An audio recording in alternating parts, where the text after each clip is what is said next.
तो नमस्कार दोस्तों, एक बार फिर स्वागत है हमारे channel math bye MRB sir में। ठीक है, तो इस बार थोड़ा सा अमरकंडी चले गए थे तो बढ़िया से मारा सब ये लगा है टीका उका। तो हर हर महादेव। ठीक है, हर हर महादेव के हिसाब से चैनल सब्सक्राइब करें, लाइक करें, शेयर करें एंड कमेंट करें, दोस्तों के साथ ज़्यादा से ज़्यादा शेयर करें। ठीक है, और हम फिजिक्स स्टार्ट करने जा रहे हैं। लेक्चर नंबर आज का 2 है। लेक्चर नंबर 1 देख लेना, तभी समझ में आएगा लेक्चर नंबर 2 प्रकाश का परावर्तन एवं अपवर्तन। ठीक है, और एक बार महाकाल का नाम लेते हुए शुरू करते हैं क्लास। ठीक है, निशाचर रात में, निशाचर रात का मतलब शैतानी रात है यह। इस शैतानी रात में शैतानी फिजिक्स पढ़ाई जाएगी बिल्कुल। ठीक है ना, जो आपकी खोपड़ी में सीधे चला जाएगा। और आप जब खोपड़ी में चला जाएगा तो सीधे पास हो जाएंगे। तो यह खोपड़ी में जरूर जाना चाहिए। तो शैतानी रात में बिल्कुल शैतानी वाली फिजिक्स स्टार्ट करने जा रहे हैं हम। रात के लगभग 12-1 बज रहे हैं, तो स्टार्ट करने जा रहे हैं फिजिक्स। जब सो जाएंगे सब लोग तो हम स्टार्ट करते हैं फिजिक्स। ठीक है ना, कोई दिक्कत की बात नहीं है। चलिए चैप्टर नंबर 1। चलिए, प्रकाश का परावर्तन, परावर्तन एवं अपवर्तन। अपवर्तन जहाँ चमकेगा थोड़ा सा मैनेजर कर लीजिएगा। ठीक है ना, आज हमें जो पढ़ना है लेक्चर नंबर क्या है भाई? लेक्चर नंबर 2 है। Lecture number 2। लेक्चर नंबर 1 देख लेना। 1 घंटा 7 मिनट का वीडियो है, 1 घंटा 7 मिनट का, 1 घंटा 7 मिनट। ठीक है, कोई दिक्कत की बात नहीं है। चलिए, तो सबसे पहले हम आज की जो टॉपिक की बात करना है हमें, आज आर और एफ में हम बताए थे ना कि अगले क्लास में बताएंगे आर और एफ में संबंध।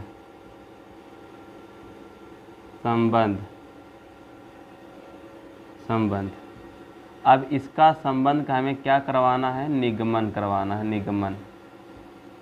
तो निगमन हमें आपको अवतल दर्पण से करवाना है, क्योंकि हमने आपको किरणा रेख खींचना नहीं सिखाया। इसके बाद जैसे संबंध बता दिया जाएगा आपको किरणा रेख खींचना सिखाया जाएगा। टेंशन लेने की कोई दिक्कत की बात नहीं है। तो देखिए, अवतल दर्पण कुछ इस तरह का होता है, आपको पता होगा। यह अवतल दर्पण है हमारा, है ना। और यह इसका क्या है? ध्रुव है। यह मुख्य फोकस है, यह वक्रता केंद्र हो गया, यह अनंत हो गया। तो थोड़ा समझिएगा, जब कोई प्रकाश किरण मुख्य के समानांतर जाती है, जो पढ़े होंगे उनको बात समझ में आ रही होगी, है ना। तो वह कहाँ जाती है? वह कहाँ जाती है? सीधे फोकस से जाती है। कहाँ जाती है? फोकस से। इसके बाद थोड़ा समझिएगा, आपने पढ़ा जो किरण जाती है परावर्तक पृष्ठ से टकराती है, तो जो किरण जाती है उसका नाम होता है आपतित किरण। और जो किरण परा जाती है, परा जाती का मतलब दूसरे उसी माध्यम में चली जाती है, उसका नाम है अपवर्तित किरण। आपतित किरण, अपवर्तित किरण। और इसके बीच में हम एक क्या यहाँ पे डाल दिए हैं? लंब डाल दिए हैं। क्या डाल दिया भाई? लंब डाल दिए हैं। अच्छा, एक बात बताओ, ज्योमेट्री लगेगा यहाँ पे ज्योमेट्री लगेगा, बड़ा बढ़िया वाला ज्योमेट्री लगेगा कि अगर यह कोण, अगर यह तो अभिलंब की तरह काम कर रहा है अपना, अगर यह कोण थीटा है तो बताओ यह कोण क्या होगा? तो देखोगे, बिल्कुल ध्यान से गौर से देखोगे तो यह वाला क्या बन रहा है? जेड वाला एंगल। तो ये भी क्या होगा? तुम्हारा थीटा होगा। अगर यह थीटा है, देखिए यह आपको पता है, अगर यह थीटा है तो ये भी थीटा ही होगा। क्यों थीटा होगा यह वाला? बताओ हमें एक पल के लिए। कि यह आपतन कोण, जो किरण जाती है आपतित किरण कहते हैं ना, और यह परावर्तित किरण है। तो आपतित किरण में यह आपतन कोण या परावर्तन कोण, परावर्तन के नियम से आपतन कोण का मान परावर्तन कोण के बराबर होता है, इसलिए यह थीटा है, ये भी थीटा होगा। ये दोनों कोण आपस में क्या होंगे? बराबर होंगे। अब यह थीटा दोनों मिला कितना हो जाएगा? 2 थीटा होगा कि नहीं होगा? बताओ हमें। 2 थीटा होगा। और यह वाला 2 थीटा जस्ट इसके बराबर हुआ। आपको पता होगा कि जेड वाले एंगल बराबर होते हैं, जेड वाले एंगल। ठीक है ना, तो ये 2 थीटा हो जाएगा। यहाँ से कि थोड़ा सा लंब डाल दे रहे हैं, कोई दिक्कत की बात नहीं है। यहाँ पूरा डाल देते बढ़िया से। नाम होगा इसका यम यन, कोई दिक्कत की बात नहीं है। तो हमें आर और एफ में निगमन करना है, उत्तल दर्पण से और अवतल दर्पण से। तो ये चित्र आपको क्लियर हो गया होगा, यहाँ कोई दिक्कत की बात नहीं है। तो पहले हम बात करेंगे इस त्रिभुज यम सी एन में। ठीक है ना, किसमें? त्रिभुज, 2 त्रिभुज बन रहा है ना, एक खिया वाला, ध्यान दीजिएगा बिल्कुल। त्रिभुज यम यन, इसको बड़ा यन कर दे रहे हैं। ठीक है, तब ठीक रहेगा। यन सी में, तो यम एन सी में देखिए हमेशा आपको टेन थीटा का सूत्र लगाना है। ठीक है ना, टेन थीटा का। एम एन सी में क्या करेंगे? टेन थीटा सूत्र लगाइए, टेन थीटा। टेन थीटा बराबर सूत्र क्या होता था समझिएगा लंब बटे के आधार, आप गणित जरूर पढ़े होंगे है ना। तो लंब बटे आधार त्रिकोणमिति में यह होता है सूत्र। तो लंब क्या है इस त्रिभुज के लिए, थीटा यह है तो इसके सामने वाली भुजा यह वाली है, यह लंब होगा यम एन है ना। तो टेन थीटा बराबर एम एन बटे आधार क्या हो गई एन सी। एक बात समझिएगा, जो एन सी है ना एन सी, जो एन सी है यहाँ पे कहीं कोने में लिख लीजिएगा, एन सी लगभग बराबर है किसके, पी सी के। मतलब जो यह दूरी है ना, जो यह एन सी दूरी है ना, यह मान लीजिए पी सी के लगभग बराबर ही होती है, लगभग बराबर होती है। तो आपको पढ़ाया गया होगा कि मुख्य फोकस और ध्रुव के बीच की दूरी को क्या कहते हैं, मुख्य फोकस ध्रुव के बीच की दूरी फोकस दूरी कहते हैं।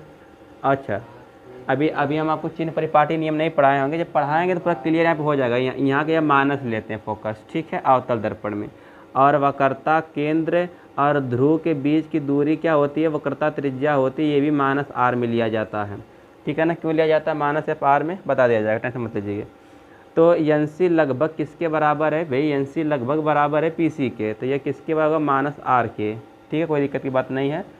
जो एन एफ है वह लगभग किसके बराबर होगा, एन एफ लगभग बराबर है किसके, एन एफ लगभग बराबर है पी एफ के, और यहाँ से दूरी क्या होती है माइनस के एफ। चलिए अब यहाँ पे हम लिख लेते हैं, तो एम एन की जगह पे तो एम एन ही रहने देंगे हम, और एन सी की जगह पे क्या लिख लेते हैं भाई, एन सी लगभग बराबर किसके है, एन सी लगभग बराबर किसके है, पी सी के। तो एम एन बटे पी सी की जगह क्या लिखेंगे माइनस के आर, ठीक है। यहाँ पे एक बात देखिएगा, सूक्ष्म कोण जो ये थीटा है ना बहुत ही छोटा कोण है, तो सूक्ष्म कोण के लिए, सूक्ष्म कोण के लिए अब कैसे सूक्ष्म कोण है अभी आपको जानना नहीं है, आप समझ लीजिए सूक्ष्म कोण है। सूक्ष्म कोण के लिए टेन का मान छोड़ देंगे, टेन छोड़ने पर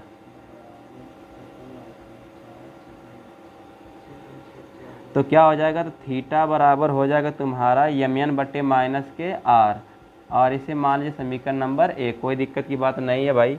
अब इस त्रिभुज में तो हो गए एम एन सी में, अब आएंगे यम एफ एन में, चाहे एम एन एफ कहिए, त्रिभुज यम एन एफ में, एम एन एफ में, तो क्या लगाएंगे, इसमें भी वही काम करना है टेन, लेकिन थीटा नहीं, टू थीटा बराबर लंब बटे आधार। तो लंब क्या है, लंब पर लिख देते सूत्र ही, लंब बटे आधार।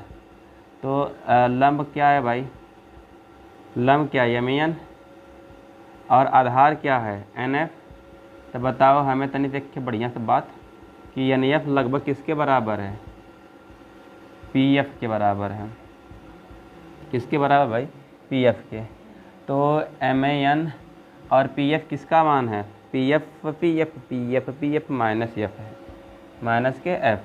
तो थोड़ा समझिए, अब जो थीटा है ना वह सूक्ष्म कोण है, तो उसमें टेन छूट जाता है, तो वही फिर लिखेंगे सूक्ष्म कोण के लिए, टेन छोड़ने पर,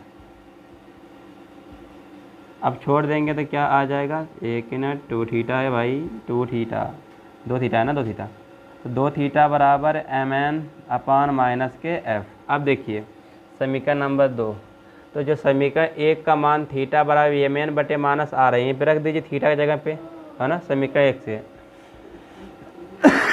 सॉरी, समीकरण 1 से, तो समीकरण 1 से थीटा का मान 2 में रखने पर है, यहाँ पर रख दीजिए।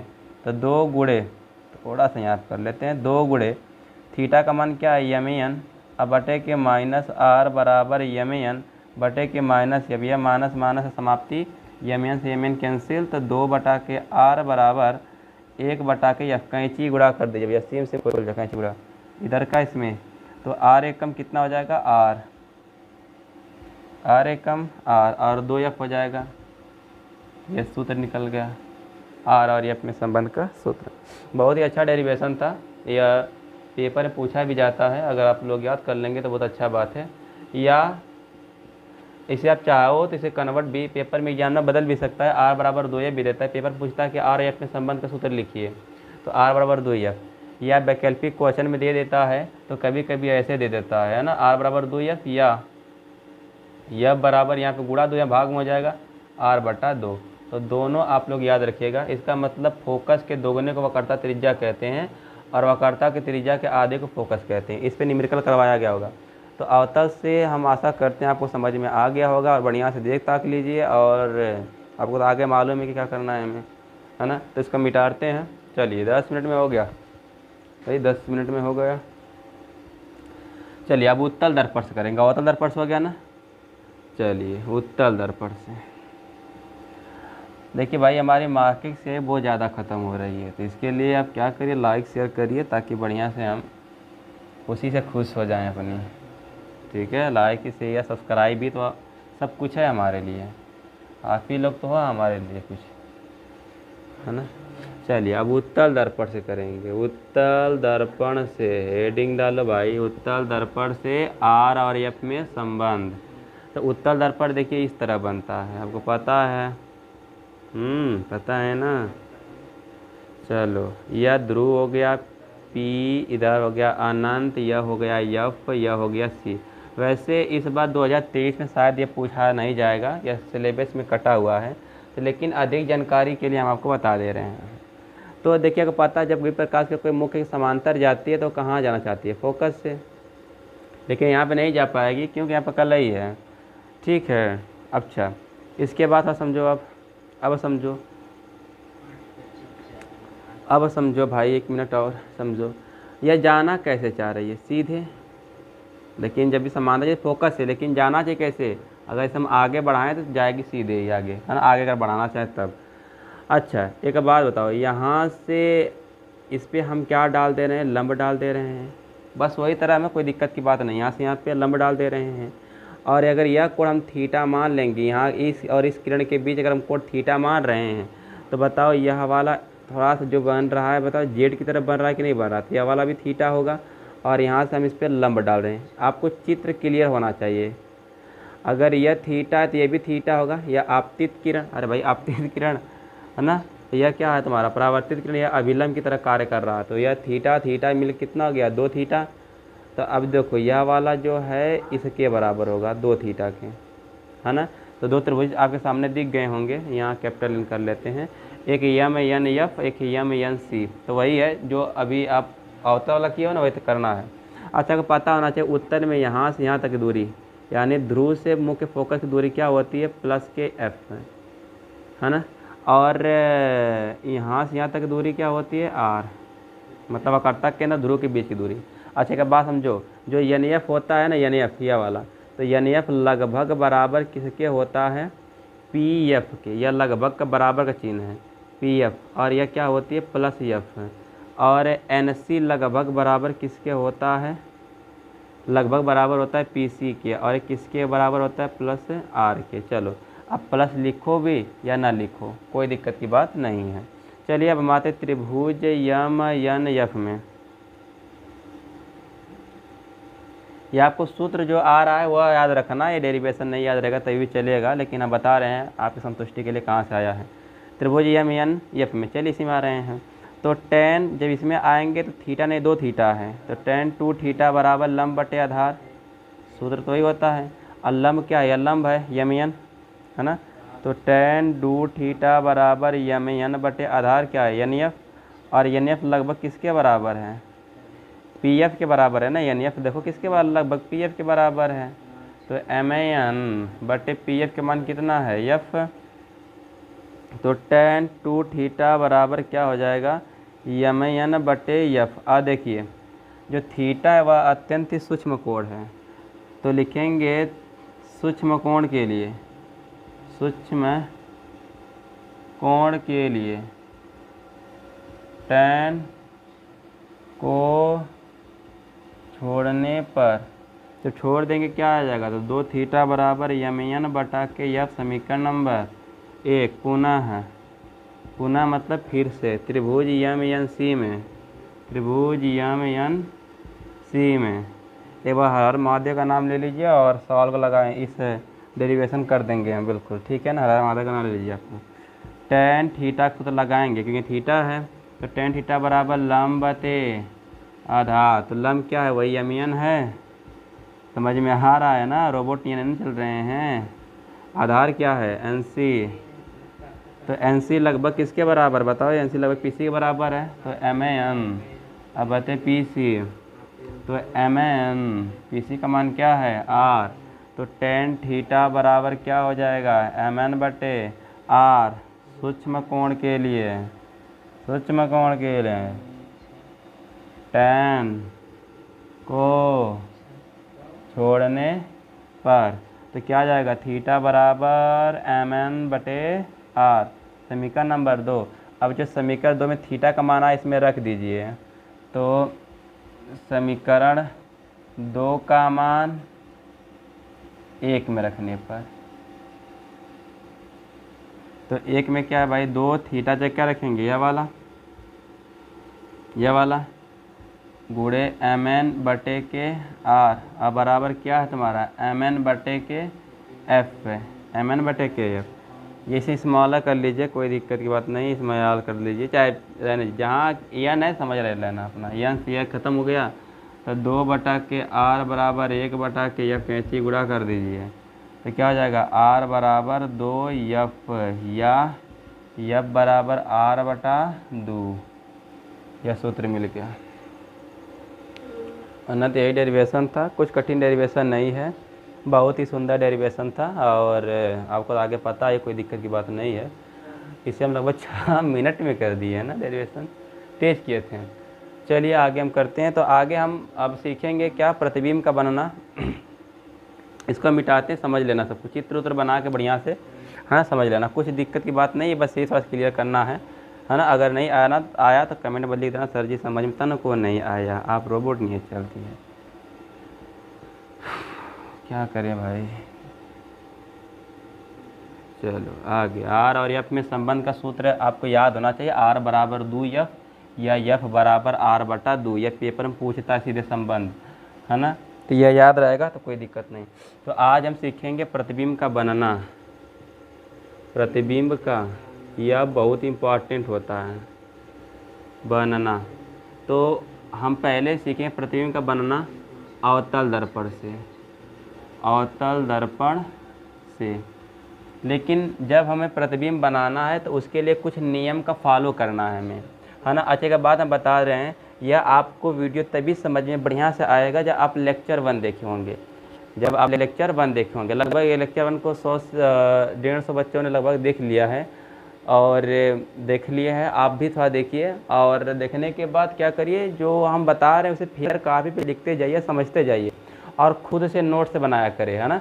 खुद से नोट्स बनाई हुई बहुत अच्छे समझ में आती है, अगर अपने से नोट्स बनाओगे तो बहुत बढ़िया होता है, ठीक है ना। एक बार वहाँ का नाम ले लीजिए। चलिए लेक्चर नंबर 1 देख करिए, लेक्चर नंबर 2 देखना, तभी समझ में आएगा ना, तो 1% समझ में नहीं आएगा, उसके लिए हम कोई जिम्मेदार नहीं होंगे। चलिए आगे बढ़ते हैं। तो इसके लिए पहले कुछ नियम को ध्यान में रखना है, पहले कुछ नियम को ध्यान में रखना है।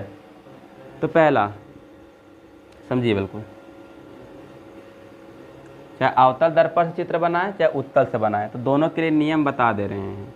या अवतल दर्पण है, यह क्या है अवतल दर्पण है, PFC अनंत। चलिए अब एक बात समझिए, जब भी कोई प्रकाश किरण मुख्य के समांतर जाएगी तो वह कहाँ से जाएगी, तो बिल्कुल सीधे टेढ़े क्यों बन जा रही भाई।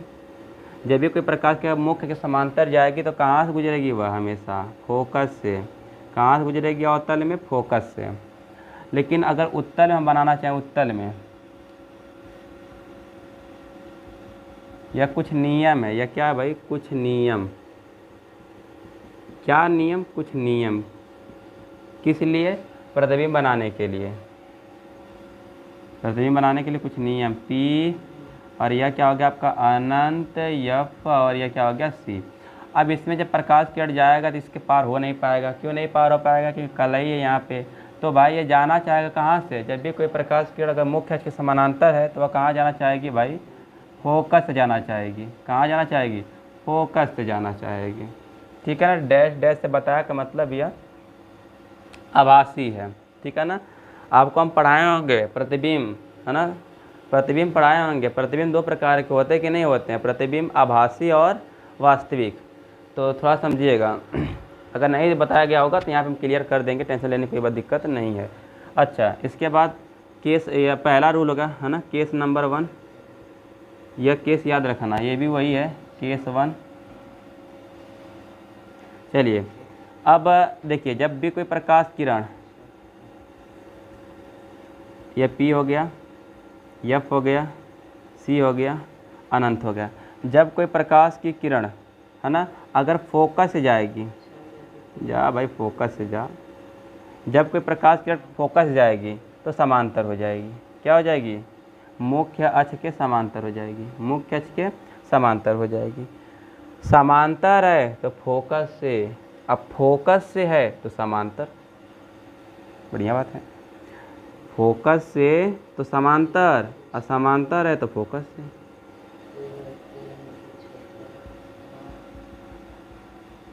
उत्तर में तो समझिएगा, यह सब नियम ना ध्यान में रखना है। पी एफ अनंत हो गया, यहाँ पे यह हो गया सी। अगर हम सी से भेजना चाहें प्रकाश किरण को, कहाँ से भैया? सी से। यह जा नहीं पाएगा कि कलई है, तो वापस टकरा कर, एक मिनट,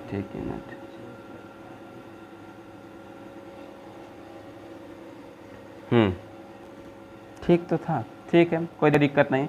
अगर हम फोकस से भेजना चाहेंगे, कहाँ से? फोकस से। फोकस भेजा नहीं जा सकेगा यहाँ पे। चलिए ठीक है, इसे हम अगर मान लीजिए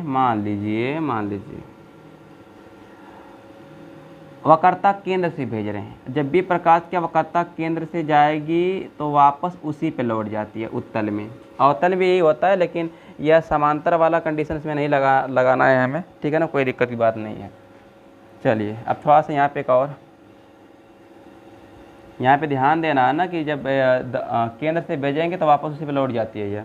यहाँ पे देखिए अवतल हम बना रहे हैं, अवतल में है ना, यह P हो गया, यह F हो गया, यह C हो गया और यह अनंत हो गया।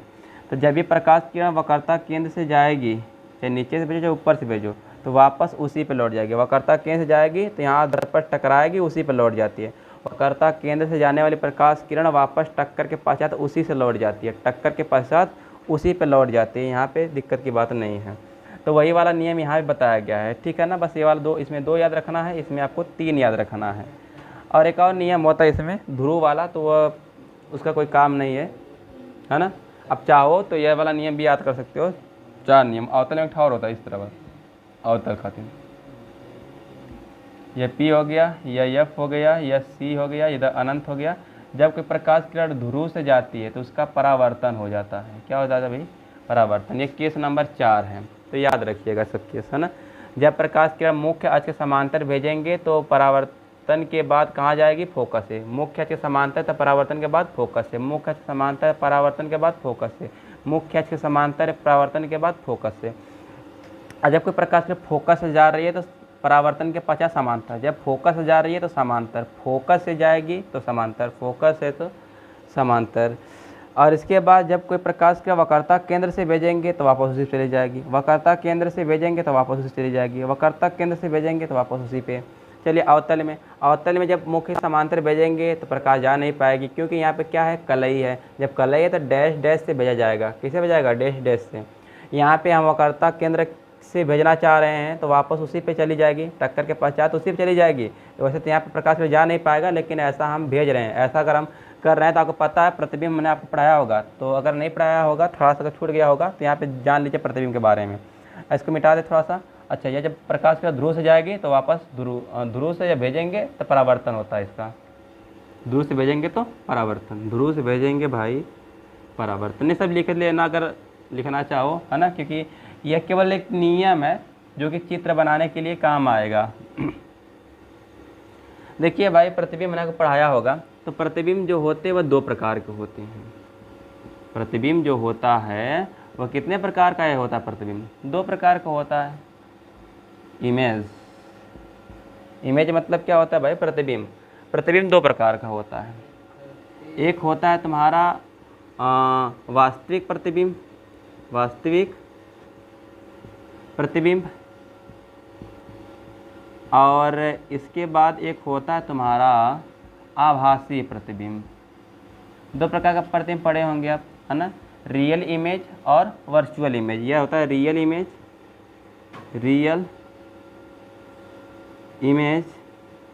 और होता है यह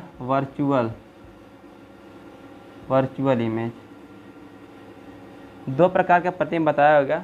बताया गया होगा आपको, रियल और वर्चुअल। तो कोई दिक्कत की बात नहीं। हमने कहा प्रतिबिंब क्या होता है, पढ़ाया गया होगा बढ़िया से कि समझो बात को थोड़ा सा। मुख्य अक्ष के समांतर चलने वाले प्रकाश की किरण, है ना, मुख्य अक्ष के समांतर चलने वाले प्रकाश की किरण, यह तुम्हारा उत्तल हो गया,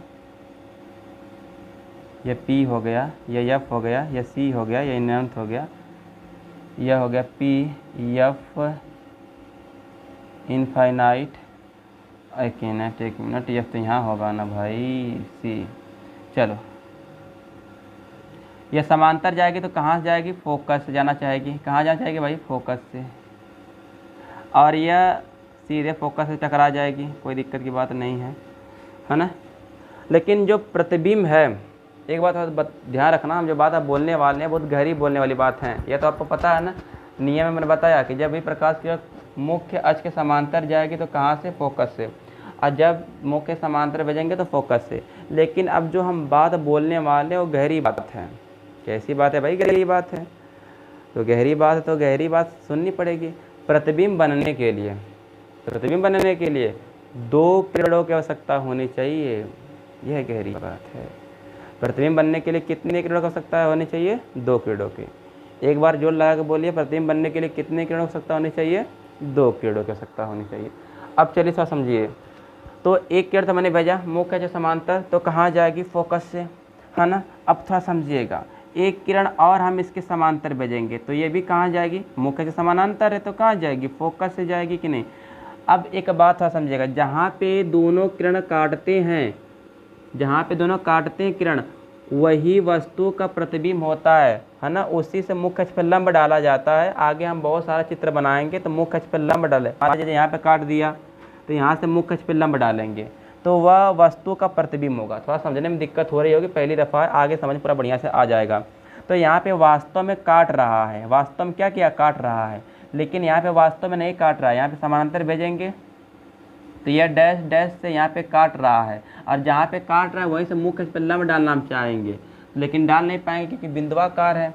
इसीलिए क्या होगा, यहाँ पे यह जो प्रतिबिंब बनेगा भाई, यह जो प्रतिबिंब बनेगा आभासी बनेगा यहाँ पे, है ना, क्योंकि डैश डैश से काट रहा है।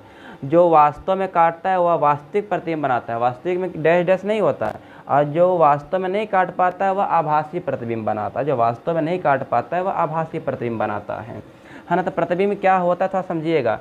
तो मुख्य अक्ष के, किसके, मुख्य अक्ष के समांतर, ये दूरी बराबर समांतर रखेंगे, मुख्य अक्ष के समांतर चलने वाली प्रकाश की किरण, मुख्य अक्ष के समांतर चलने वाली प्रकाश की किरण, यहाँ परावर्तन हुआ। परावर्तन के पश्चात एक दूसरे को जिस बिंदु पे काटती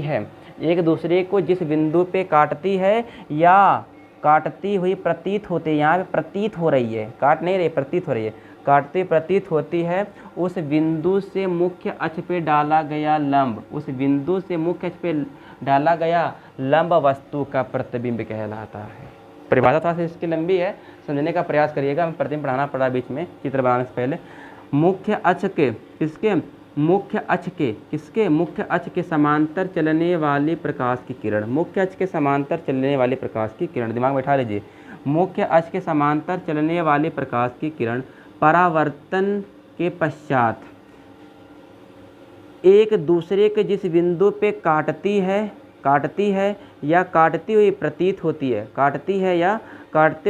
होती है, उस बिंदु से मुख्य अक्ष पे डाला गया लंब वस्तु का प्रतिबिंब कहलाता है। अगर काटती है या काटती प्रतीत होती है, 2 शब्द में बोले हैं।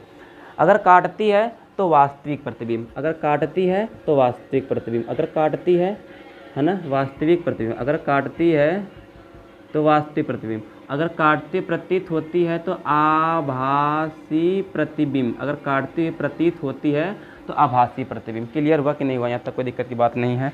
तो क्या लिखोगे, मुख्य अक्ष के समांतर चलने वाले प्रकाश की परावर्तन के पश्चात एक दूसरे को जिस बिंदु पे काटती है या काटती प्रतीत होती है, उस बिंदु से मुख्य अक्ष पे डाला गया लंब वस्तु का प्रतिबिंब कहलाता है।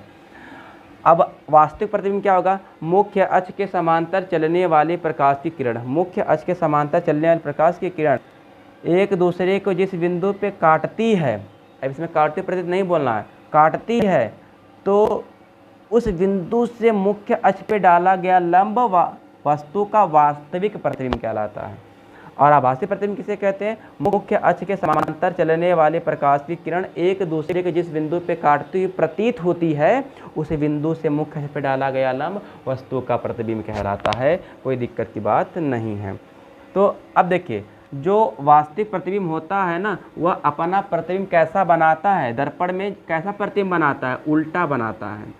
और जो आभासी होता है ना, वह दर्पण में अपना कैसा प्रतिबिंब बनाता है, सीधा। अरे आभासी क्लियर हो जाएगा कि डैश डैश से बन रहा है, और वास्तविक में कहीं डैश डैश का चक्कर नहीं रहता है, सीधे सीधे बात हम बता रहे हैं। और आभासी प्रतिबिंब हमेशा कैसा प्रतिबिंब बनाता है, सीधा।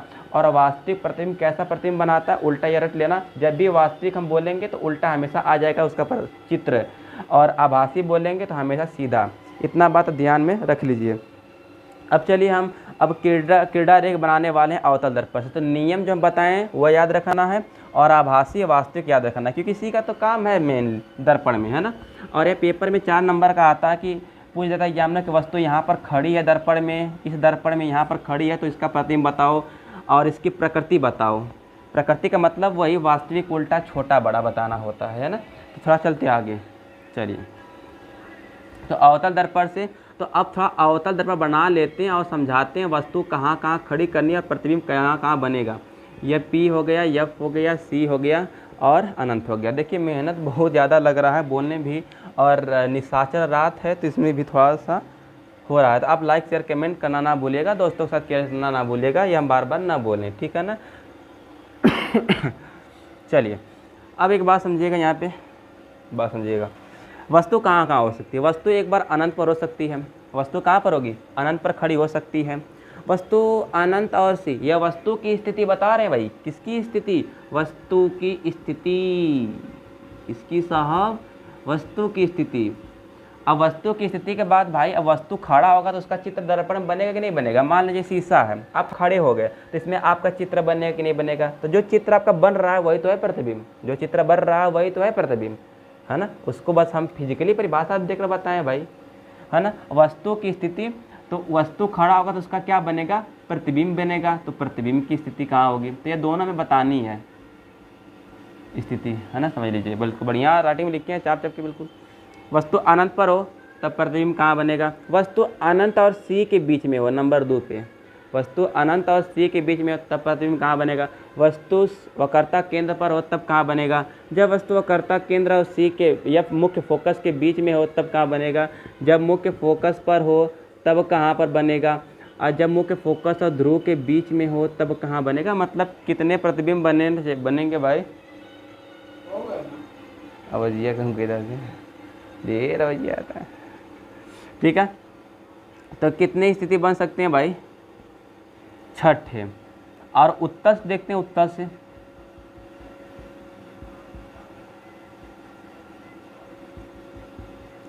वस्तु अनंत पर खड़ी होगी। अब देखिए इसमें मत खड़ा कर देना वस्तु की, सर जी ध्रुव पे खड़ी होगी नहीं खड़ी होगी। ध्रुव जो है ना वो दर्पण में होता है, दर्पण शीशे के अंदर होता है। तो शीशे के अंदर कोई व्यक्ति खड़ा होगा, हाँ खड़ा हो सकती है। कौन बताओ, आत्मा खड़ा हो सकती है। चलो आत्मा का नहीं खड़ा करना है, यहाँ पे इंसान खड़ा होना है। अनंत और ध्रुव के बीच खड़ी हो सकती है। इसका मतलब बड़ा अच्छी बात है कि अवतल से तो 6 बनाना है हमें। अच्छी बात यहाँ पे नहीं है, यहाँ पे अच्छी बात है, यहाँ पे 2 ही बनाना है, यहाँ पे 6 बनाना है। तो यह कलाकारी आपको करनी है भाई। आप कला पढ़ते हैं तो आपको कलाकारी करनी ही पड़ेगी, है ना, जो पढ़ते हो, है ना। तो अवतल से कितने चित्र बनेंगे भाई, 6। उत्तल से कितने बनेंगे, 2। अब थोड़ा समझे कैसे बनाएंगे। जब वस्तु अनंत पर होगी, नंबर 1 पे अनंत पर होगी, तो उसका प्रतिबिंब कहाँ पर बनेगा, 5 पर। 1 2 3 4 5 6, ठीक है। अगर 1 पर है तो कहाँ पर बनेगा, 5 पर। मतलब अनंत पर है तो प्रतिबिंब बनेगा यहाँ पर। अब बना के दिखाएंगे, टेंशन मत लीजिए, बस बता रहे हैं ये आपको आइडिया रहे कि अगर यहाँ पर यहाँ पे बनवाना है। और यहाँ पर जब भी बनेगा ना तो बिंदुआकार बनेगा। तो पहले बिंदु बनेगा, फिर छोटा बनेगा, फिर बराबर बनेगा, फिर बड़ा बनेगा, फिर बहुत बड़ा बनेगा, यह क्रम चलता रहता है। फिर बहुत बड़ा बनेगा, है ना। पहले इत्तित रहता है, इत्ता सा, इत्ता से फिर इत्ता बड़ा होता है, छोटा रहता है लेकिन फिर बराबर हो जाता है वस्तु से। पहले जो प्रतिबिंब होता है ना, प्रतिबिंब, वस्तु अगर बहुत बड़ी है तो प्रतिबिंब इत्ता से बनता है, फिर छोटा बनता है, छोटा, इससे छोटा ही रहता है। फिर क्या होता है कि थोड़ा सा बराबर बनता है, फिर बड़ा बनता है इससे, फिर बहुत बड़ा बन जाता है प्रतिबिंब, है ना। थोड़ा समझिए, हम समझाना क्या चाह रहे हैं बता देंगे भी। तो इतना पता होना चाहिए कि अनंत पर है तो मुख्य फोकस पे बनाना है।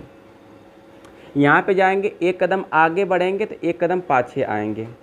2 पर है तो 4 पे, 3 पे आए तो 3 पे बनेगा, 4 पे गए तो 2 पे, 5 पर गए तो 1 पर, और 6 पे गए तो 5 बनेगा। इसका कहाँ बनेगा? 5। तो आपको पता हो गया कितना बनाना है, 6। वैसे तो हम जो समझाना चाहे समझा दिए आपको, बस फ़र्क है को बनाना आना चाहिए चित्र, है ना। तो सीक्वेंस याद रखिएगा, बिंदुआकार, छोटा, बराबर, बड़ा, बहुत बड़ा। चलिए, तो वस्तु की स्थिति देखते हैं, वस्तु कहाँ कहाँ खड़ी होगी। 6 चित्र बनाना होता है उससे। 35 मिनट की वीडियो हो गई। चलो, जब वस्तु अनंत पर हो, ये वस्तु की स्थिति है। किसकी स्थिति भाई? वस्तु की स्थिति होगी नंबर 1। वस्तु की स्थिति जब वस्तु अनंत, है ना, यह क्या है? अनंत है। इसे लिख देते हैं बढ़िया से, अनंत कोष्ठ में यहाँ पे पर हो तब।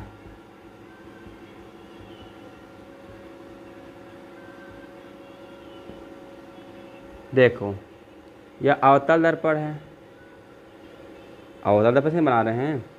पी अनंत पे बताओ कहाँ बनेगा, तब बताओ हमें। अनंत पर होगा तो कहाँ बनेगा?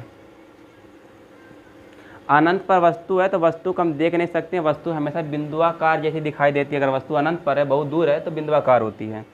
तो वस्तु खड़ा नहीं करेंगे और भेज देंगे सीधे, तो समांतर भेजेंगे। एक बात याद रखिएगा, जो पहली किरण भेजी जाएगी वह हमेशा किसके समांतर वो भेजी जाएगी? मुख्य अक्ष के। तो जब कोई प्रकाश क्या मुख्य अक्ष के समांतर होती है तो बताइए कहाँ से जाएगी? सर जी फोकस से। कहाँ जाएगी? फोकस से। पहला नियम ये बताएगा ना, जब समांतर तो कहाँ से जाएगी? फोकस से। प्रतिबिंब बनने के लिए कितने किरण कर सकता है? सर जी 2 किरण कर सकता है। तो दूसरी किरण कहाँ से भेजेंगे? सर नीचे से भेज दीजिए, नीचे से भेज दिया हमने। तो अगर समांतर है मुख्य अक्ष कहाँ से, तो समांतर तो फोकस से जाओ। समांतर तो कहाँ जाएगी? फोकस से। और जहाँ पे 2 किरणें काटती है वहीं पे वस्तु का प्रतिबिंब बनता है। तो सर ये प्रतिबिंब तो बड़ा नन्हा से बन रहा है, इतना से बन रहा है यहाँ पे, है ना। तो प्रतिबिंब की प्रकृति क्या होगी? प्रतिबिंब की प्रकृति तो कहेंगे सर छोटा बन रहा है। प्रकृति पहला क्या है? वास्तव में काट रहा है। अरे भाई यहाँ पे कहीं डैश डैश तो नहीं ना है। वास्तविक और कैसा है? वास्तविक है तो हमेशा उल्टा, वास्तविक हमेशा उल्टा, इसीलिए प्रतिबिंब बताया था आपको। वास्तविक उल्टा। कितना बड़ा बन रहा है? सर जी बिंदुआकार बन रहा है, बिंदुवत। कैसा बन रहा है भाई? बिंदुवत। बिंदुवत मतलब होता है बहुत छोटा। चलिए, अब दूसरा, जब वस्तु अनंत और वक्रता केंद्र के बीच हो, अनंत और वक्रता केंद्र, वक्रता केंद्र C के बीच हो। चलो भाई दर्पण बना देते हैं, बढ़िया से कला सला बनाना अपना, है ना। बस समझा रहे हैं कहाँ कैसे बनाना है, सम का नहीं बनाना है, जैसे बना रहे उसी तरह बनाना है। चलो अब वस्तु खड़ा करेंगे हम, वस्तु AB। अब भाई जब अनंत पर है तो वस्तु बिंदुआकार होती है, लेकिन जब पास में आ गई तो वस्तु दिखना लगेगा, इतना बड़ा हो गया, तो वस्तु AB हो गया। अब पहली किरण कैसे भेजेंगे? मुख्य अक्ष के समांतर। समांतर तो कहाँ जाएगी? फोकस से। समांतर है तो कहाँ से? फोकस से। अब प्रतिबिंब बनने के लिए कितने किरण की जरूरत है? 2 किरण। तो हमारी मर्जी, हमें यहाँ से भेजे, हमें यहाँ से भेजे, हमें यहाँ भेजे, फिर अपना नियम लगा लेंगे। तो चलो हम यहाँ से भेज लेते हैं, आसान पड़ेगा हमारे लिए। तो जब कोई प्रकाश किरण वक्रता केंद्र से भेजी जाती है, वक्रता केंद्र से भेजी जाती है, तो परावर्तन के बाद क्या होता है? तो सर जी वक्रता केंद्र से भेजोगे तो नियम में पढ़ा है कि वक्रता केंद्र से चली जाएगी। वक्रता केंद्र से चली जाएगी वापस। अच्छा, कहाँ काटा? यहाँ पर, तो ये प्रतिबिंब बन गया? नहीं जी, इससे जो काटा है बिंदु ना, यहाँ से मुख्य अक्ष पे लंब डालेंगे।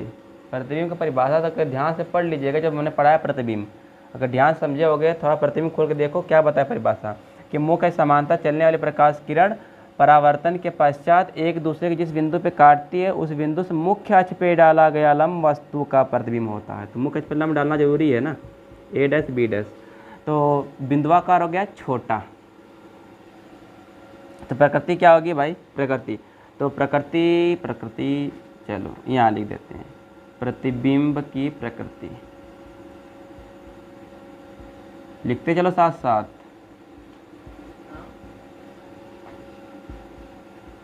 तो क्या ना मतलब है? वास्तविक, उल्टा और क्या? छोटा। कहाँ हो? छोटा, मैं बस इतना हूँ। ठीक है, चलिए, वास्तविक, उल्टा और छोटा। किससे छोटा? अरे तुम लोग समझ नहीं पाते हो, वस्तु से लिखना जरूरी है। वस्तु से छोटा, जो छोटा होता है ना वह वस्तु से होता है। क्या छोटा होता है? प्रतिबिंब।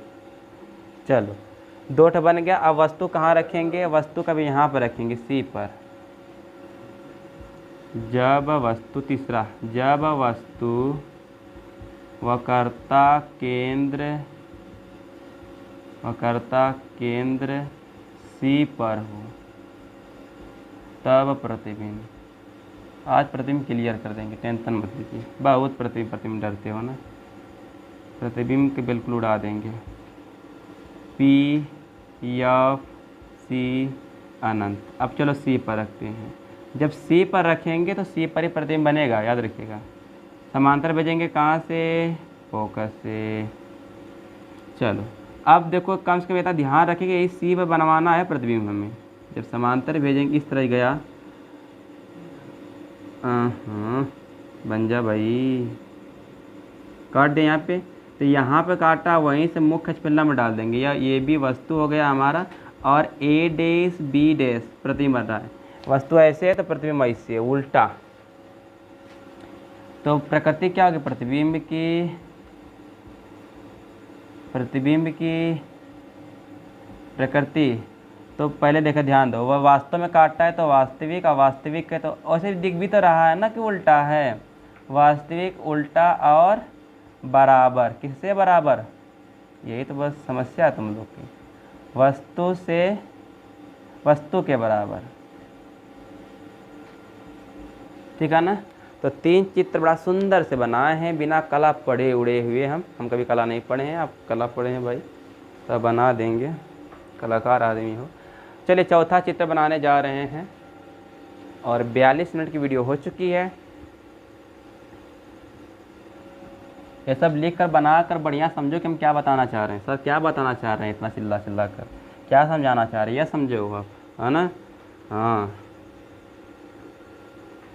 सर की बात मानना बहुत ज़रूरी है, नहीं मानोगे समय दिक्कत की बात है। चलिए, चौथा चित्र। तो चौथा कहाँ रखेंगे? अब देखो, एक नट बना लेते हैं, पहले कहाँ पर रखना है देख लेते हैं। पी एफ सी इनफाइनाइट यहाँ पर हो गया है, यहाँ पर भी हो गया है, यहाँ पे रख दिए हैं। अब हमें रखना है कहाँ पर? यहाँ पर, मतलब वक्रता केंद्र मुख्य फोकस के बीच। जब वस्तु वक्रता केंद्र सी और मुख्य फोकस एफ के बीच हो। चलो, अब समझो, बीच हो तब प्रतिबिंब, चलो यहाँ पर वस्तु को रखते हैं। वस्तु ए भी हो गई, है ना। अनंत पर थी तो यहाँ पर गई तो यहाँ पर गई तो यहाँ पर, बराबर बना था। यहाँ पर आई तो यहाँ पर, मतलब यहाँ पे प्रतिबिंब बनवाना है आपको, यहाँ पर। समझ पा रहे हो? Are you getting my point? है ना। जब समांतर जाएगी तो कहाँ से? पहली किरण तो फिक्स है, समांतर भेजेंगे, फोकस लाएंगे, लेकिन प्रतिबिंब बनाने के लिए दो किरण। चलिए, अब हम कहाँ से भेजें? हमें यहाँ बनवाना, इस सी थोड़ा सा चलो बना ही देते हैं। यहाँ से भेजेंगे इसे हम, कहाँ से गई, फोकस से भेजेंगे। जब फोकस से भेजते हैं तो कहाँ जाती है भाई, मुख्य अक्ष के समांतर, मुख्य अक्ष के समांतर। तो यहाँ पे काटा तो यहीं से मुख्य अक्ष पे क्या डाल देंगे हम, लंब ए डैश बी डैश। अभी आपको दिख भी रहा होगा कि वस्तु तत्व और प्रतिबिंब तत्व बड़ा है ना। तो कैसा होगा भाई, प्रतिबिंब की प्रकृति क्या होगी, वास्तविक, वास्तव में काटा है, हमेशा आपको वास्तविक लिखना है, उल्टा लिखना है। और कैसा दिख रहा है, बड़ा, बड़ा, किससे बड़ा लिख देते हैं, वस्तु से बड़ा। चलिए लिख लीजिए। चित्र नंबर 5, जब वस्तु कहाँ पर होगी, मुख्य फोकस पर, अनंत पर थी तो फोकस पर, अब फोकस पर है तो अनंत पर बनेगा। जब वस्तु अनंत, हिंदी में लिख देते हैं, अनंत पर हो तब प्रतिबिंब का बनना। चलो बना लेते बढ़िया से चित्र, या कलई करना भूलना नहीं। चलिए यहाँ पर वस्तु खड़ा करिए, समांतर भेजेंगे, ये ए बी वस्तु होगी, समांतर तो कहाँ जाएगी, फोकस से। अच्छा एक काम करते हैं, दो रास्ते हैं, चाहे तो आप सी से भेज लो, सी से भेजोगे भाई, सी से भेजोगे तो वापस सी से जब भेजेंगे प्रकाश किरण तो टकरा कर सी पे ही लौट जाएगी। अरे वक्रता केंद्र से भेजेंगे तो वक्रता केंद्र से न चली जाएगी। अब इसे आप कितने आगे बढ़ाओ, चाहे कितने अभी तुम पाछे बढ़ाओ, ये एक दूसरे काटेगा ही नहीं। जब काटेगा नहीं तो जहाँ पे काटेगा तहीं ना प्रतिबिंब बनेगा। तो मान लीजिए बहुत दूर काट रहा है, बहुत दूर, जब बहुत दूर काट रहा है काटेगा ही नहीं, बहुत दूर काट रहा है तो जब भी प्रतिबिंब बनेगा बहुत विशाल बनेगा, इतना विशाल बनेगा कि हमारी कई हजार पृथ्वी मिलाएंगे, कई खरबों कई पृथ्वी मिलाएंगे तो नहीं बन पाएगा उस पिंड के जैसा, जितना भयंकर पिंड बनेगा, है ना। तो याद रखिए प्रतिबिंब की जो प्रकृति होगी ना, प्रतिबिंब की प्रकृति वह कैसी होगी, पहली बात तो वास्तविक होगी क्योंकि वास्तव में काटा है। या डैश मत देखा, सॉरी डैश तो है इसमें, अरे भाई ये डैश हम बताएं कि इसे आगे बढ़ाओगे अगर पाछे बढ़ाओगे तो नहीं काटेगा, यह बताएं हम, है ना। डैश मत देखे कहना सर जी बाशी, वास्तविक, उल्टा, बलाबल, बलाबल नहीं, बहुत बड़ा, बहुत बड़ा, बहुत बड़ा प्रतिबिंब जो है ना बहुत बड़ा बनेगा। कितना बड़ा बनेगा, इतना बड़ा बनेगा कि हमारी पृथ्वी भी उससे इतना बड़े बन जाएगी, इतनी बड़ी बन जाएगी, पृथ्वी के बराबर नहीं हो पाएगा। वह मिटा देते हैं इसे, बना लेना। चलिए 5 बना लिया, अंतिम बनाने जा रहे हैं एकदम छठा धरे कली एकदम। चलिए 6वां बनाने जा रहे हैं। 6वां, जब वस्तु मुख्य फोकस कैपिटल एफ और ध्रुव पी के मध्य हो तब प्रतिबिंब, चलो भाई अवतल दर्पण बन गया हमारा। वीडियो काफ़ी लंबी है, आप थोड़ा समझ लीजिएगा। पी एफ सी और यह गया अनंत। यहाँ पे वस्तु हो गई खड़ी, नाम देते हैं ए बी। समांतर जाएगी तो कहाँ से, फोकस से। समांतर है तो कहाँ, ये तो हमारे गई रही इसलिए क्योंकि पता है इतनी ये लाइन। चलिए दूसरे किरण कहाँ से भेजते हैं बताओ, ए सी से भेजते हैं, सी से, बढ़िया से भेजते हैं। जब सी से भेजेंगे, सी से तो यह तो सी से जब भेजेंगे तो वापस वह परावर्तन के बाद सी से लौट जाएगा। अब इसे कितनों आगे बढ़ाएंगे, अगर यह आगे बढ़ाएंगे तो फैलता जाएगा, है ना। लेकिन अगर हम पाछे से बढ़ाएं, अगर इस तरह से पाछे हम बढ़ाएं, डैड जाएगा क्योंकि यहाँ पर कलई है। ऐसे अगर हम पाछे बढ़ाना चाहें तो यह यहाँ पे काट दिया, यहाँ पे काटा है जहाँ पे, वहीं से मुख्य पर लंब डालेंगे तो ए डैश और बी डैश। यह किसका बना, वस्तु का प्रतिबिंब बिल्कुल सीधा बन रहा है लेकिन बड़ा बन रहा है, तो पीछे बना सीधा। तो प्रतिबिंब की प्रकृति, प्रतिबिंब की प्रकृति या डैश डैश से बना है प्रतिबिंब, है ना, इसलिए कहेंगे आभासी। और जब भी आभासी आता तो हमने आपको बताया कि आभासी तो प्रतिबिंब कैसा बनेगा, सीधा, बिल्कुल सीधा बनेगा। प्रतिबिंब पढ़ाएं तो बताएं हैं वहाँ पे, आभासी सीधा और वस्तु से क्या बड़ा, वस्तु से बड़ा। कितना बड़ा, अरे भाई दिख रहा कितना बड़ा, है ना, बड़ा बनेगा, बस इतना याद रखिए। तो आशा करते हैं क्या कोई ये चित्र समझ में आ गया होगा। 49 मिनट की वीडियो हो चुका है, तो 49 मिनट लगभग से हम खत्म किए। और अवतल से बचा, अवतल से हो गया, अब उत्तल से बनाना है। उत्तल से 2 इमेज बनेगा तो दिक्कत की बात नहीं, 2 इमेज बना लेते हैं। इसे बनाते रहना समझ समझ के ना, वीडियो पीछे कर करके बना लेना बढ़िया से, ठीक है, ठीक है। अब अवतल से ख़त्म, किसके बाद आ गया, उत्तल, उत्तल दर्पण से। तो देखो यह उत्तल दर्पण हो गया आपका, ये P हो गया, ये अनंत हो गया, F हो गया, C हो गया। अब पहली बात, प्रतिबिंब की स्थिति जब वस्तु अनंत पर हो, अनंत पर, अनंत इस तरह होता है, अनंत पर हो तब प्रतिबिंब, प्रतिबिंब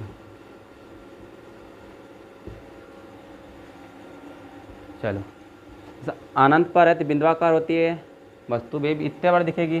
तो समांतर भेजेंगे कहाँ से, फोकस से, ठीक है। अब फिर समांतर भेजेंगे तो कहाँ जाएगी, यह फोकस से, ठीक है ना। यहाँ पे काटा तो कैसा बना, प्रतिबिंब, डैश डैश से प्रतिबिंब बना है तो बता सकते हो क्या होगा प्रतिबिंब, या तो आभासी या तो वास्तविक होगा। तो बताओ क्या होगा, वह आभासी के वास्तविक, ठीक है, हाँ भाई आभासी ही होगा, आभासी।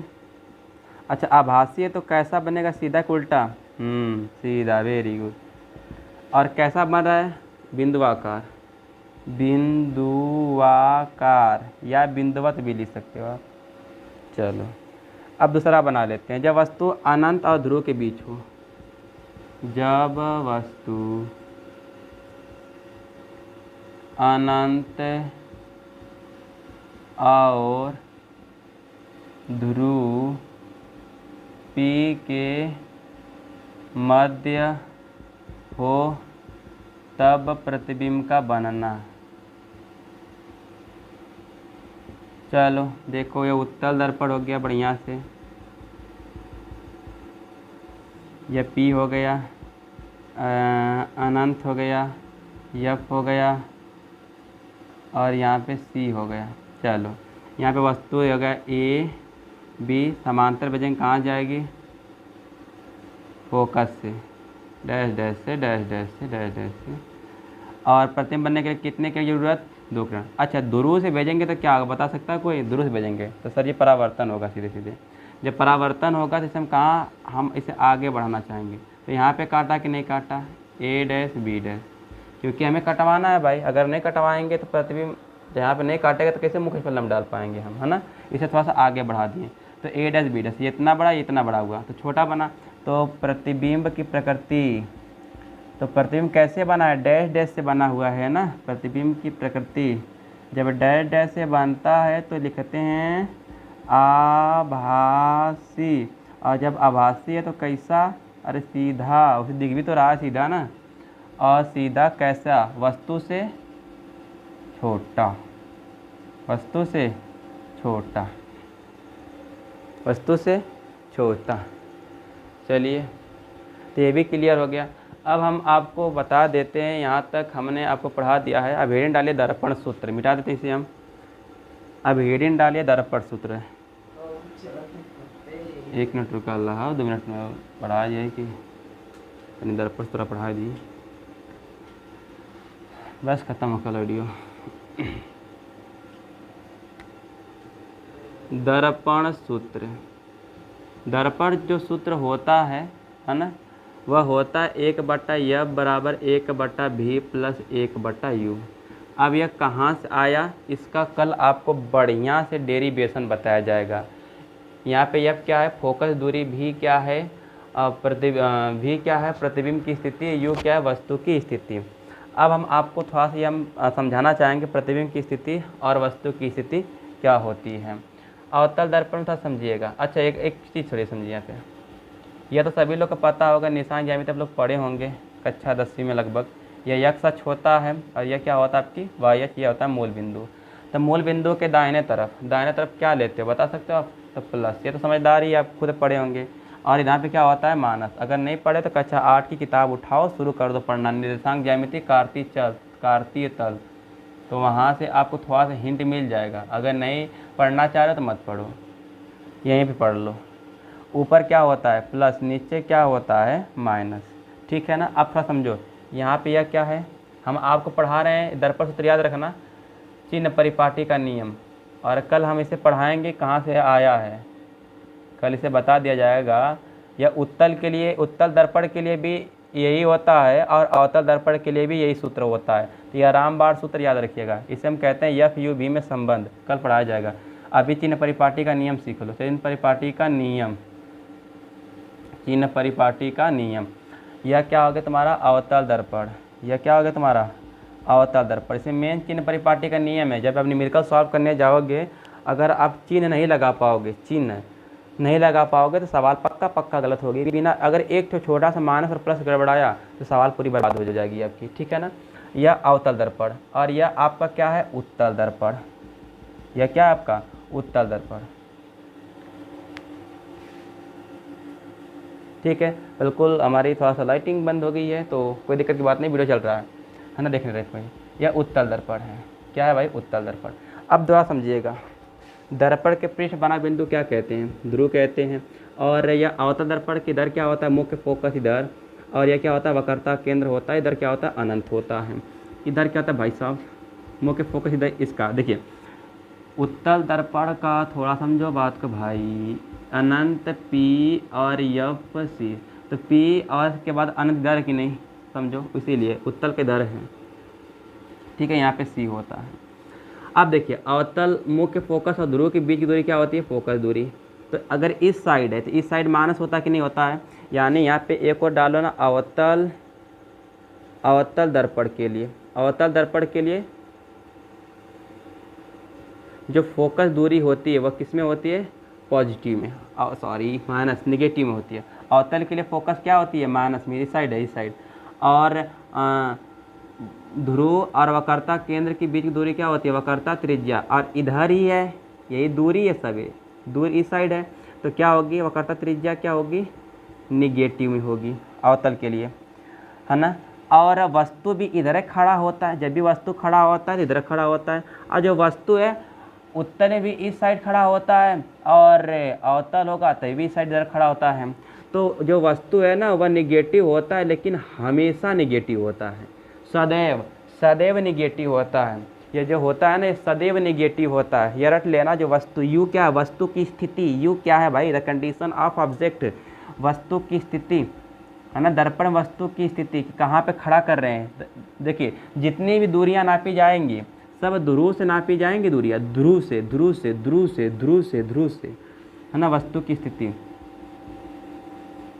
अब समझो, आज जो प्रतिबिंब बनेगा प्रतिबिंब भी वह इधर ही नीचे बन रहा है, नीचे जब भी बना प्रतिबिंब 5 स्थिति तक नीचे बना है और 6वीं स्थिति में पीछे बना, तो 6वीं में माइनस तो होता प्लस होता है ना, लेकिन 5वीं में माइनस ही होता है, 5 तक माइनस ही होता है, इसलिए माइनस ज़्यादा माने रखेंगे हम।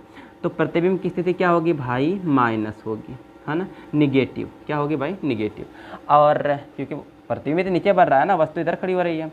अब थोड़ा समझिएगा, लिपा गया है ना तो इसी में समझना है आपको। अब उत्तल दर्पण के लिए, उत्तल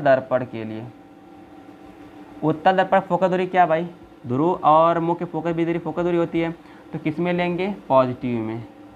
और यहाँ ध्रुव और वक्रता केंद्र के बीच की दूरी क्या होती है वक्रता त्रिज्या होती है, और ये भी किस में लेंगे हम पॉजिटिव में लेंगे, ठीक है। न्यूमेरिकल के लिए बता रहे हैं सॉल्विंग। अब वस्तु खड़ी होगी इधर, तो वस्तु तो सदैव निगेटिव होती है ना। वस्तु जो है ना, वस्तु को तो बेहा कहा जाता है, वही बेहा वज्र बेहा इसलिए बेहा होती है ना क्योंकि ये वस्तु अवतल में और उत्तल में दोनों मानस होती है।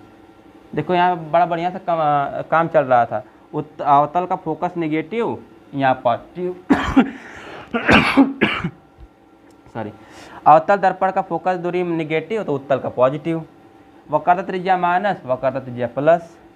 और देखिए प्रतिबिंब भी इधर ही बन रहा है, सीधा बन रहा था उत्तल में ना, एक बिंदुआकार बना था, एक यहाँ पर बना था छोटा, दो एक चित्र बना था, इधर बना था, देखिए यहाँ बना था और एक ऐसे बना था उत्तल में, है ना, चित्र बनाया होगा। तो प्रतिबिंब जो होगा इधर साइड बन रहा है, इसका मतलब पॉजिटिव, और यहाँ पे निगेटिव, यहाँ पे पॉजिटिव। अगर ये वस्तु अगर निगेटिव रहता तो काम बढ़िया हो जाता हमारा, ये निगेटिव पॉजिटिव। लेकिन छोड़िए, कोई दिक्कत नहीं, ये याद रखिएगा, आप रट लीजिएगा, नहीं समझ में आया तो रट लीजिए कि अवतल का फोकस माइनस वक्रता त्रिज्या माइनस, रट लो भाई, रट लो। अवतल का वक्रता त्रिज्या फोकस माइनस वक्रता त्रिज्या माइनस वस्तु की स्थिति माइनस प्रतिबिंब की स्थिति माइनस, सब माइनस हो गया।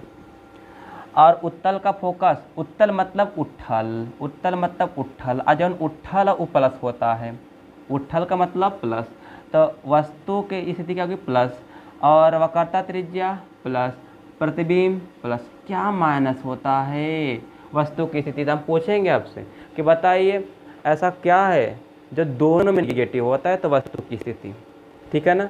तो इसी तहत हमने जितना पढ़ाया यह कंप्लीट होता हुआ, और कल इसका बताया जाएगा अवतल दर्पण से डेरिवेशन और उत्तल दर्पण से डेरिवेशन, एफ यू भी में संबंध, है ना, यह हेडिंग डाल लो, एफ यू भी में संबंध, है ना। तो यह बिल्कुल क्लियर हो गया है, कोई दिक्कत की बात नहीं है।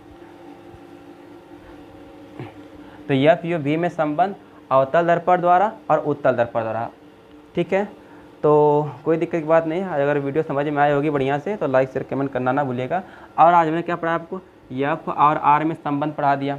क्या पढ़ाया, एफ आर में संबंध, अवतल दर्पण सिखाया, उत्तल दर्पण सिखाया। इसके बाद हमने आपको प्रतिबिंब पढ़ाया, है ना, वास्तविक प्रतिबिंब, आभासी प्रतिबिंब पढ़ा दिया, मौखिक उसे लिख लेना अपना। और इसके बाद प्रतिबिंब का बनना हमने सिखाया, फिर चिन्ह परिपाटी का नियम सिखाया। और कल इस पे हम आपको क्या बताएंगे भाई, यह दर्पण सूत्र का निगमन कल बताएंगे। जैसे ही निगमन दो वीडियो में ही, एक वीडियो में ये कंप्लीट हो जाएगा, है ना। थोड़ा सा लंबा डेरिवेशन है इसका, है ना, जो सीखने वालों सिखा देंगे, और पेपर में सिलेबस इस वक्त कट गया है। और इसके बाद आपको इस पर न्यूमेरिकल करवाया जाएगा कल। क्या करवाया जाएगा भाई, न्यूमेरिकल। तो जो हमने किरडा रेख आपको सिखाया, किरडा रेख, तो आप इसे एक बार अपने से करने का जरूर प्रयास करिएगा, है ना। तो जितना हमने पढ़ाया वो सब कर दिया। अब देखिए लेक्चर 1 पहले देखना, आपको लेक्चर 1 पहले देखना, है ना, जो इस तरह हम नींद में बिल्कुल खड़े होकर दिखाई दे रहे हैं, ये लेक्चर 1 है। और लेक्चर नंबर 2 जो हम रिकॉर्ड कर रहे हैं अभी, इसे देखना। तो लेक्चर 1 के बाद ही लेक्चर 2 पे आना, सीधे लेक्चर 2 पर आओगे तो नींद में चलोगे, बिल्कुल, है ना, नींद में चलोगे। और इस निशाचर रात में हम जो पढ़ाए हैं इसके लिए आप एक ठे लाइक करके कमेंट करना ना भूलिएगा। हमने बहुत आपके लिए मेहनत किया है, लगभग आपको मालूम है कि 1 घंटा कुछ मिनट की वीडियो बन चुकी है ना। तो सोच सकते हैं कितना मेहनत आपके लिए कर रहे हैं। तो आपको एक ठो लाइक दबाना है, ताकि उसी से ही हमारा मोटिवेशन बनता है, उसी से ही हमारा मोटिवेशन बनता है, और हम वीडियो बनाते हैं आपके लिए, है ना। तो इसमें आपका कल्याण हो रहा है, हमारा नहीं। आपसे लाइक से हमें कुछ नहीं मिल सकता है, बस थोड़ा सा मोटिवेशन मिलता है, हृदय में मोटिवेशन मिलता है। तो यह मोटिवेशन हमें दीजिए, और यह महाकाल का नाम लीजिए। अच्छा, बढ़िया से मरकंडे जी गए थे, इसलिए टीका उका लगवा कर आए हैं। तो चलिए वीडियो करते, बहुत वीडियो लंबी हो चुकी है, तो आप बकवास ना करें, ठीक है, धन्यवाद।